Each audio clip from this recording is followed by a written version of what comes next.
Hello my fellow night crawlers, welcome to a brand new video. As usual, grab your blankets and grab your snacks and get comfortable because today we're looking into the case by Reddit user Poisoned by Mom.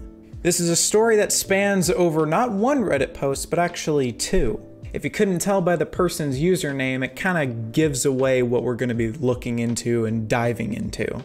After doing a fair bit of reading into it, I'm pretty certain that this is pretty legit. I want you to decide. Do you think this is all some sort of elaborate thing just to make a cool story online, or is it real? Let me know what you think. Parents are the people that are supposed to be there for when we fall. They're supposed to always offer some sort of guidance in anything. When you fall, you're supposed to get picked back up by them. They're supposed to be right there in your corner. So, what happens when your own parent goes against one of those principles? I couldn't get a very specific date for the Reddit post, but it was 8 years ago at the time that I am going to be reading this. My mother has poisoned me. This is a throwaway account. Ever since I became an adult about a decade ago, my mother has been against me moving out of the house. I finally got a job as a line cook 3 years ago. My mother and rest of the family, which includes my sister and father, has been against it, mainly saying that such a job cannot sustain me, which was true. They also said that I would hate working, which turned out to be false. About a year and a half later, I quit due to health reasons. The following spring, I got a new job as a computer programmer. While they seemed supportive at first, my mother and sister, who I lived with, gradually became hostile. Eventually, I moved out of the house. About a month later, I lost my job, and about 3 months later, moved back home. Everything was cool at first, but as I was getting calls from recruiters and going to job interviews, they gradually became more hostile again, accusing me of being distant and not caring for them. However, they seemed to be very controlling and hateful of the fact that I wanted to move out and wanted a decent job.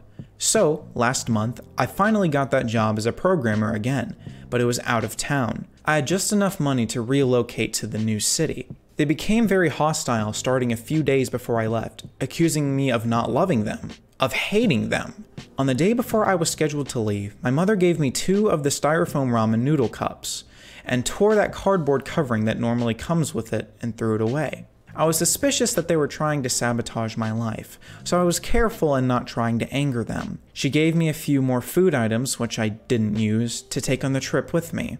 When I arrived at my new city and entered my hotel room, I chilled out. I was to go to work the next day, so after the first day at work, I ate a cup of ramen noodles and felt ill. I knew that feeling because my sister fed me something that made me feel the same way in late 2011, which I then assumed was because of my recent illness.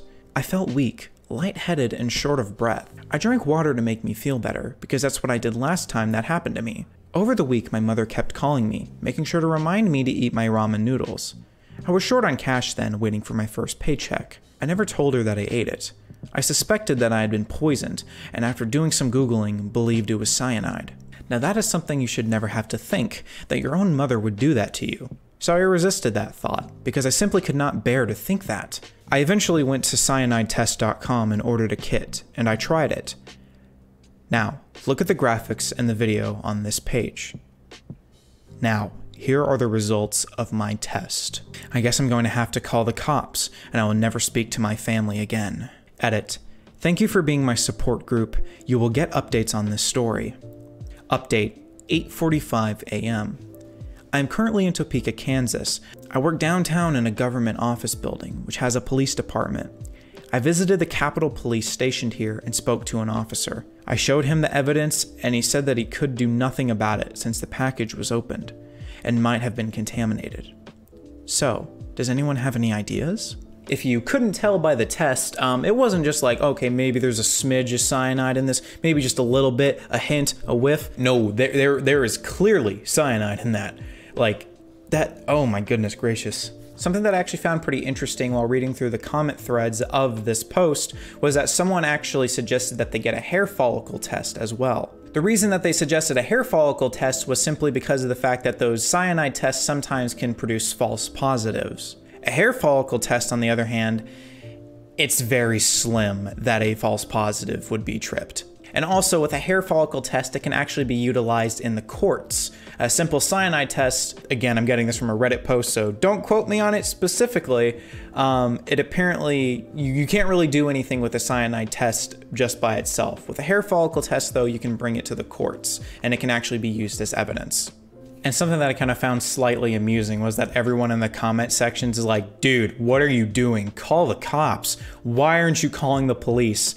And I understand that if you're in that type of situation, you'd feel very pressured and probably nervous to alert any authorities about the situation, but literally like majority of the comments in there are like, bro, what are you doing? Please call the cops, for the love of God. A few months later, user Poisoned by Mom actually makes a second post, a follow-up. A few months ago, I posted this. I was only able to file a police report, but only that, so far. The police do not have enough evidence to investigate. I have gone no contact with my family. I currently live in a cheap hotel in Topeka, Kansas. Yesterday, after getting home from work, I work from the Kansas state government as a software developer. The lady at the front desk told me that my mother called them to speak to me. For security reasons, the motel needs both the name and room number, and my mother didn't have my room number. She didn't even attempt to call my cell phone, which makes me believe that she just wanted to know if I was staying there and where. So this morning, I leave a little earlier than usual. The sky was still in early twilight phase. I take the bus to and from work because my car blew a gasket almost a year ago, before I moved and got my current job. As I was walking towards the bus stop, I saw someone in a strange car, using the finger to tell me to come here. I looked, but kept on walking. Then she opened the car door and she was in a black outfit and a hood, which is strange for my mother. Then I knew it was her when I saw her face. She told me to come here and I said no. Kept a good distance. She said that she just wanted a hug, but I said no. I don't know if there was anyone else in the car with her, but she is a gun owner and a good shot. She routinely kicked all of our asses in Duck Hunt when I was a little kid, and still pwned when playing Wii games with the gun controller. I ended up taking another bus to get to my job. So, when I get off of work, what is the best way to go home? Or should I even go? If not, where should I go? I really think that it is not safe for me here in Topeka. So, if anyone knows of any net development jobs, please PM me. Also, please give me some advice. Now, I bet that y'all thought people were already saying it enough in the last post to call the cops. I would say 9 out of the 10 posts in this thread are people saying, dude, call the cops, get a restraining order, say that you're like literally probably going to die by the hands of your own mother.